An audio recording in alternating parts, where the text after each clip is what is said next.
साथियों नमस्कार, स्वागत है आपका अपने चैनल सक्सेस जंक्शन एक कदम सफलता की ओर में। और हम लेकर के आ गए हैं आपके लिए सभी प्रतियोगी परीक्षाओं की दृष्टि से अति महत्वपूर्ण 360 डिग्री करंट अफेयर्स, यानी कि यहाँ पर आपको हर एक प्रश्न के बारे में डिटेल में जानकारी दी जाएगी, जिससे अगर उससे संबंधित कोई अन्य प्रश्न भी आपकी परीक्षा में देखने को मिलता है तो आप उसे भी बड़ी आसानी से सॉल्व कर सकते हैं। तो चलिए बिना समय गवाए हुए शुरुआत करते हैं आज के सेशन की और आपको बताते हैं कि टुडे सेशन में क्या क्या होने वाला है। आइए देखते हैं। तो टुडे सेशन की बात करें तो सबसे पहले यस्टरडे का रिवीजन कराया जाएगा, यानी कल हमने जो आपको करंट अफेयर कराई है उसमें से रैंडमली 3 प्रश्न आपसे पूछे जाएंगे और आपको अपने आप को ये चेक करना है कि कल वाली करंट अफेयर आपको याद है या फिर नहीं याद है। ठीक है, इस तरह से इस क्लास को डिजाइन किया गया है कि सभी प्रतियोगी परीक्षाओं की तैयारी आपकी एक साथ में ही हो सके, बहुत सारी जानकारी आपको एक ही वीडियो क्लास में मिल सके। उसके बाद में हम आपको टुडे करंट अफेयर की पूरी जानकारी देंगे। उसके बाद में मध्य प्रदेश करंट अफेयर के महत्वपूर्ण प्रश्नों के बारे में पूरी जानकारी देंगे। उसके बाद में स्टैटिक जी के सभी प्रतियोगी परीक्षाओं की दृष्टि से अति महत्वपूर्ण स्टैटिक जीके के बारे में आपको महत्वपूर्ण जानकारी दी जाएगी। उसके बाद रीसेंट एग्जाम्स क्वेश्चन, यानी कि जैसा कि आपको पता है अभी हाल ही में एसएससी सीजीएल 2021, यूपीएससी पीईटी और एनटीपीसी सीबीटी 1 के अभी यहाँ पर आंसर किया गई है। तो किस तरह के प्रश्न अभी एग्जाम में पूछे जा रहे हैं, उन सभी प्रश्नों को हम यहाँ पर स्क्रीनशॉट के साथ में आपको दिखाएंगे सीधे पेपर से निकाल करके। ठीक है, उसके बाद होमवर्क विद स्क्रीनशॉट, यानी कि रोज हम आपसे एक प्रश्न पूछते हैं, उसका जवाब जो लोग भी देते हैं उनका नाम वीडियो के अंत में स्क्रीनशॉट के साथ में दिखाया जाता है। उसके बाद टुडे होमवर्क, यानी कि आज भी हम आपसे एक प्रश्न पूछेंगे जिसका जवाब देने पर कल वाली वीडियो में आपका नाम भी देखने को मिलेगा। तो चलिए शुरुआत करते हैं। सबसे पहले हम यहाँ पर रिवीजन कर लेते हैं। आइए देखते हैं पहला प्रश्न, इनमें से किस सुरक्षा बल के द्वारा गांडीव युद्ध अभ्यास किया गया है? बीएसएफ, एनएसजी, सीआरपीएफ या फिर असम राइफल्स? आइए आंसर देखते हैं। सही आंसर बी, यानी कि एनएसजी के द्वारा यहाँ पर गांडीव युद्ध अभ्यास किया गया है। अगला प्रश्न देखते हैं, सिविल सेवकों के कौशल विकास के लिए कौन सी योजना की शुरुआत की गई है? यात्रा मार्ग, कर्मयोगी, सर्द हवा या फिर इनमें से कोई नहीं? आंसर की बात करते हैं। सही आंसर बी, यानी कि कर्मयोगी कौशल विकास योजना की शुरुआत की गई है। ठीक है, अगला प्रश्न देखते हैं, नीरज चोपड़ा के नाम पर निर्मित stadium army sports institute stadium का अनावरण किसके द्वारा किया गया है? नरेंद्र मोदी, निर्मला सीतारमण, राजनाथ सिंह या फिर एम वेंकैया नायडू? आंसर देख लेते हैं। सही आंसर सी, यानी कि राजनाथ सिंह के द्वारा जो है इसका उद्घाटन किया गया। तो कल के महत्वपूर्ण प्रश्न थे जिनका हमने आपको रिवीजन करा दिया, इनके बारे में पूरी जानकारी कल वाली वीडियो में हमने आपको प्रोवाइड कराई है। आइए शुरू करते हैं टुडे करंट अफेयर 30 अगस्त 2021 महत्वपूर्ण करंट अफेयर के बारे में पूरी जानकारी। आइए देखते हैं पहला प्रश्न, टोक्यो पैरालंपिक खेलों में भारत को पहला मेडल किसके द्वारा दिलाया गया है? भाविना बेन पटेल, निशांत कुमार, टेकचंद या फिर रामपाल चाहर? आइए आंसर देखते हैं। सही आंसर है ए, यानी कि भाविना बेन पटेल के द्वारा भारत को यहाँ पर पहला मेडल दिलाया जा चुका है ओलंपिक खेलों में। देखिए कुछ जानकारी, तो टोक्यो में शुरू हुए पैरालंपिक खेलों में भारत के पदकों का खाता यहां पर खुल चुका है। भारत की टेबल टेनिस खिलाड़ी भाविना बेन पटेल ने सिल्वर मेडल जीता। तो याद रखिएगा, भाविना बेन पटेल किस खेल से संबंधित है? तो टेबल टेनिस से संबंधित है। स्वर्ण पदक किसने जीता है? तो चीन के झाओ यिंग ने स्वर्ण पदक जीता है। याद रखिएगा, भाविना बेन पटेल को क्लास 4 ग्रुप में स्वर्ण पदक दिया गया है। इस ग्रुप में ऐसे लोग आते हैं जिनके स्पाइनल कॉर्ड में प्रॉब्लम होती है। देखिए पैरा एथलीट गेम है, तो याद रखिएगा पैरालंपिक खेलों में जो शरीर में कोई परेशानी होती है तभी पैरालंपिक खेलों में जाया जाता है। तो जो भाविना बेन पटेल हैं इनके स्पाइनल कॉर्ड में प्रॉब्लम है, इसलिए इन्हें ग्रुप 4 से जो है यहाँ पर शामिल किया गया है। साथ ही बात करें निषाद कुमार की, तो निषाद कुमार ने T47 पैरा एथलीट कैटेगरी में भारत को सिल्वर मेडल जिताया। तो भारत के पास में 2 मेडल यहाँ पर आ चुके हैं पैरा ओलंपिक में और दोनों ही सिल्वर मेडल हैं। ठीक है, आगे बढ़ते हैं। अगला प्रश्न, address book A publishing memoir in the time of Covid किसकी पुस्तक का नाम है? बहुत महत्वपूर्ण यह पुस्तक है क्योंकि इनके बारे में पहले भी एनटीपीसी में पूछा जा चुका है। ऑप्शन है रामनाथ कोविंद, ऑप्शन बी ऋतु Menon, option C Chetan Bhagat, option D Sonu Sood. आइए आंसर दिखाते हैं। सही आंसर बी, यानी कि ऋतु मेनन की पुस्तक का नाम है address book a publishing memoir in the time of Covid. अब ये कोविड-19 के ऊपर है, इसलिए हमारे लिए और भी ज़्यादा महत्वपूर्ण हो जाती है। देखिए कुछ जानकारी, तो लेखक ऋतु मेनन द्वारा address book publishing memoir in the time of Covid नामक पुस्तक लिखी गई है। मेनन ने 1983 में भारत की पहली नारीवादी प्रेस काली फॉर वुमेन की स्थापना की थी। और यही प्रश्न एनटीपीसी में पूछा गया था कि भारत की पहली नारीवादी प्रेस काली फॉर वुमेन की स्थापना किसके द्वारा की गई? तो याद रखिएगा, ऋतु मेनन के द्वारा 1983 में की गई थी। यह वुमेन अनलिमिटेड की संस्थापक भी हैं, जो काली फॉर वुमेन की सहयोगी है। तो ये प्रश्न भी एक्स्ट्रा पूछा जा सकता है कि वुमेन अनलिमिटेड किसकी संस्था है? तो ये भी ऋतु मेनन की है। चलिए कुछ अन्य पुस्तकें देख लेते हैं। तो हाफ गर्लफ्रेंड लगातार परीक्षाओं में पूछी जाती है, तो हाफ गर्लफ्रेंड चेतन भगत की पुस्तक का नाम है। और आई एम नॉट अ मसीहा ये किसकी पुस्तक का नाम है, ये आपको कमेंट बॉक्स में कमेंट करना है, जिससे कि कल वाली वीडियो में आपका नाम भी आ सके। कई बार हमने आपको बताया है, और कोविड-19 में इस अभिनेता ने लोगों की बहुत मदद की है, तो उन्हीं की ये पुस्तक है आई एम नॉट अ मसीहा। अब तो आप समझ चुके होंगे, तो कमेंट बॉक्स में कमेंट जरूर कीजिएगा। आइए देखते हैं अगला प्रश्न। टोक्यो पैरालंपिक उद्घाटन समारोह में भारतीय दल का नेतृत्व टेकचंद ने किया। टेकचंद किस खेल से संबंधित है, टेबल टेनिस, बैडमिंटन, भाला फेंक या फिर कबड्डी। आंसर की बात करें, देखिए सही आंसर है सी, यानी कि भाला फेंक से संबंधित है टेकचंद, जिन्होंने भारतीय दल का नेतृत्व किया है। चलिए कुछ जानकारी आपको देते हैं, तो देखिए भाला फेंक खिलाड़ी टेकचंद ने जापान के टोक्यो में 16वें पैरालंपिक खेलों के उद्घाटन समारोह में भारतीय दल का नेतृत्व यहां पर किया है। 1964 पैरालंपिक की मेजबानी के 57 साल बाद दुनिया की सबसे बड़ी पैरा स्पोर्ट प्रतियोगिता एक बार फिर जापान में हो रही है। ठीक है, तो इससे पहले जापान में कब हुई थी, तो 1964 में हुई थी।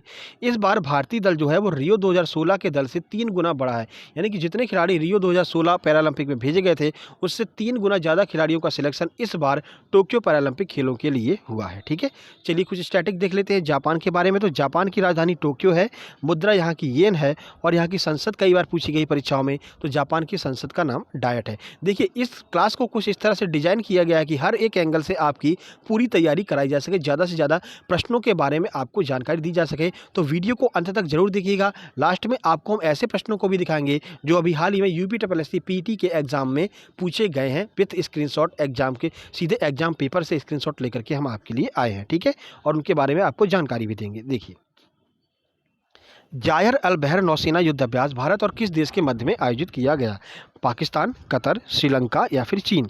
आइए आंसर देख लेते हैं। सही आंसर है बी, यानी कि कतर के साथ में हमने जायर अल बहर नौसेना युद्ध अभ्यास किया है। चलिए कुछ और युद्ध अभ्यास आपको बता देते हैं। तो श्रीलंका के साथ में मित्र शक्ति आयोजित किया जाता है, और चीन के साथ में हैंड इन हैंड युद्ध अभ्यास आयोजित किया जाता है। ठीक है, देखिए पाकिस्तान के साथ में हम युद्ध अभ्यास नहीं करते हैं, मजाक नहीं करते हैं पाकिस्तान के साथ में, है ना।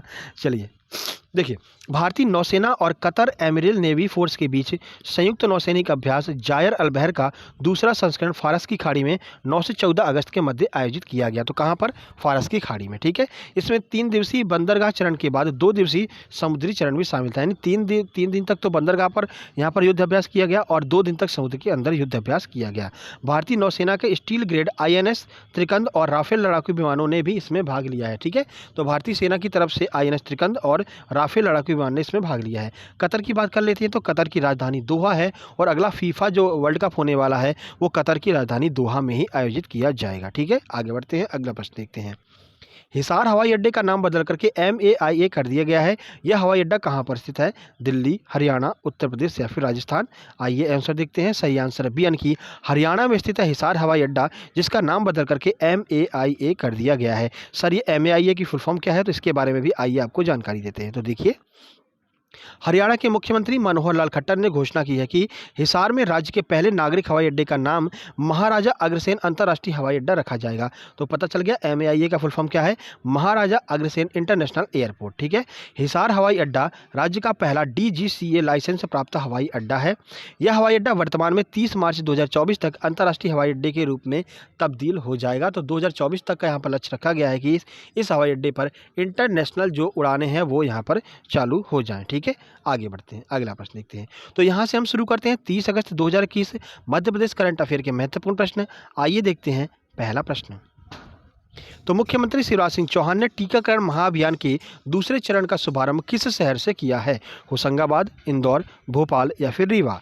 आइए आंसर देखते हैं। सही आंसर है सी, यानी कि भोपाल से यहाँ पर मुख्यमंत्री शिवराज सिंह चौहान के द्वारा टीकाकरण महाअभियान के दूसरे चरण की शुरुआत की गई है। कुछ जानकारी आपको देती हैं। तो देखिए कोरोना संक्रमण के बचाव के लिए प्रदेश भर में 2 दिवसीय टीकाकरण महाअभियान के दूसरे चरण की शुभारंभ यहाँ पर किया गया है। मुख्यमंत्री शिवराज सिंह चौहान ने भोपाल के जवाहर चौक में स्थित जैन मंदिर टीकाकरण केंद्र पहुंच करके टीकाकरण महाअभियान 2 का शुभारंभ किया है।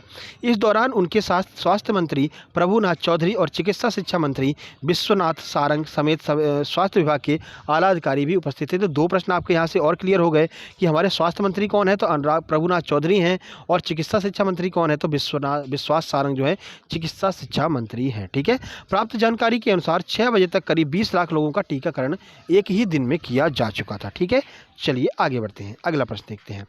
मध्य प्रदेश के किस शहर में एशिया की सबसे बड़ी जीनोमिक्स लैब को 165 करोड़ रुपए की लागत से शुरुआत की जाएगी? इंदौर, उज्जैन, भोपाल, जबलपुर। आंसर देखते हैं।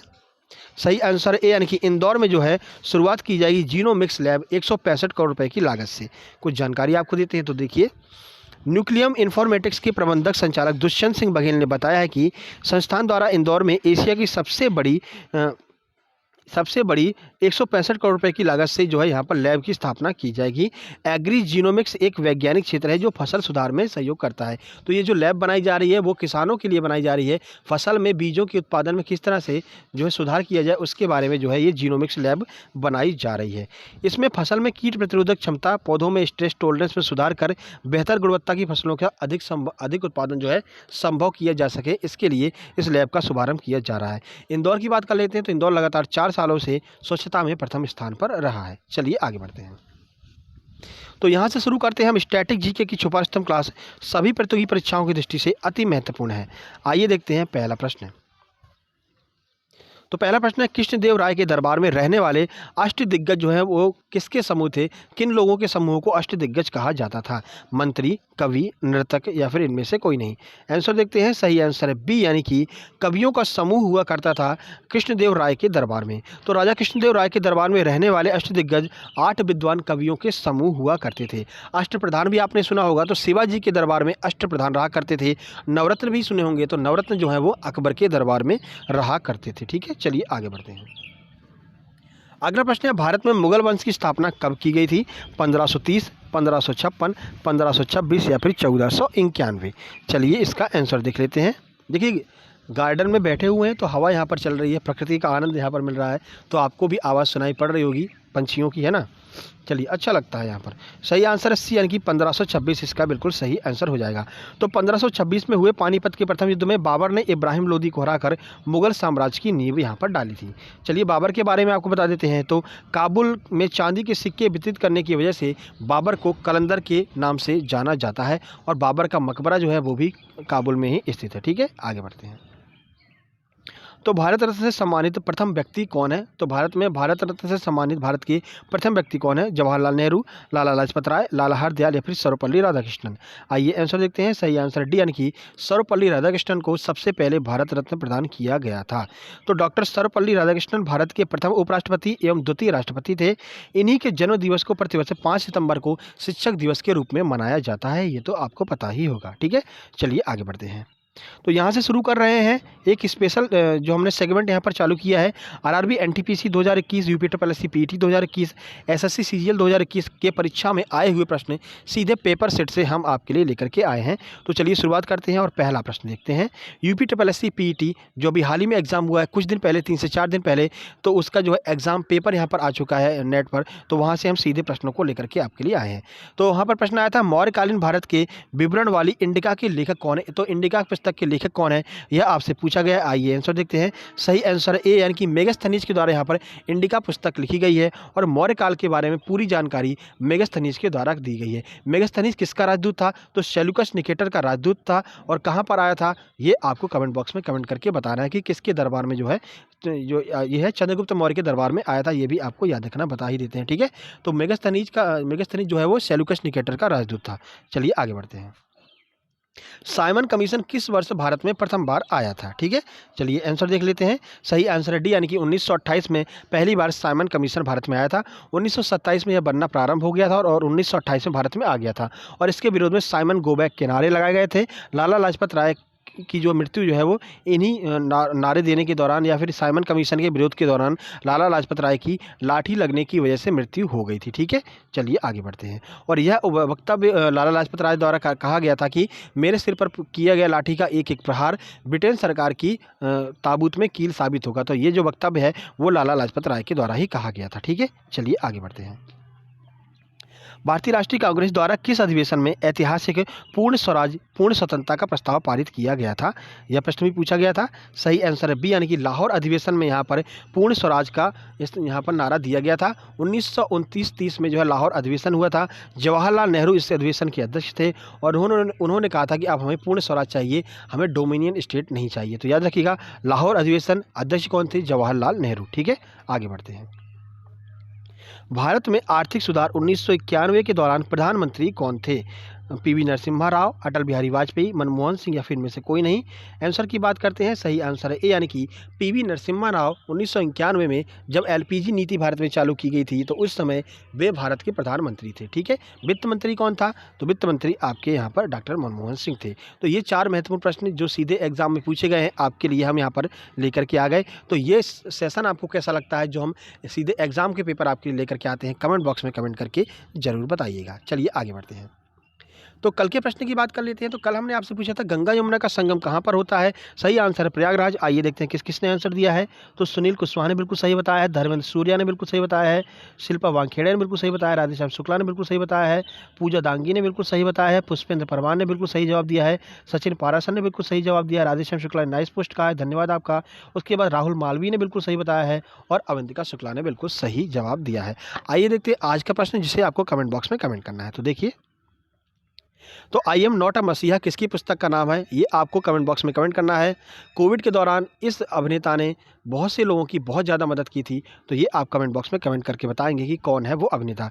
बाकी संडे स्पेशल में कल हम आपके लिए लेकर के आए थे राष्ट्रीय खेल दिवस 2021 के बारे में महत्वपूर्ण जानकारी और क्यों इस बार राष्ट्रीय खेल दिवस पर पुरस्कार प्रदान नहीं किए गए। ये सारी जानकारी कल वाली वीडियो में हमने आपको बताई जो शाम को 9 बजे आई थी। तो उस वीडियो को जाकर के ज़रूर देख लीजिएगा। बहुत ज़्यादा प्रश्न आपके वहाँ से क्लियर हो जाएंगे। बिल्कुल वीडियो सॉल्यूशन वहाँ पर दिया गया है। ठीक है, चलिए, ये वीडियो पसंद आए वीडियो को लाइक कीजिए, दोस्तों के पास शेयर कीजिए, चैनल को सब्सक्राइब करके नोटिफिकेशन बेल जरूर दबा लीजिए, जिससे कि हम रोज़ आपके लिए सुबह 7:30 बजे जो करंट अफेयर की वीडियो लेकर के आते हैं वो आपको लगातार मिलती रहे। जल्द ही मिलते हैं एक नई वीडियो में, तब तक के लिए नमस्कार, धन्यवाद।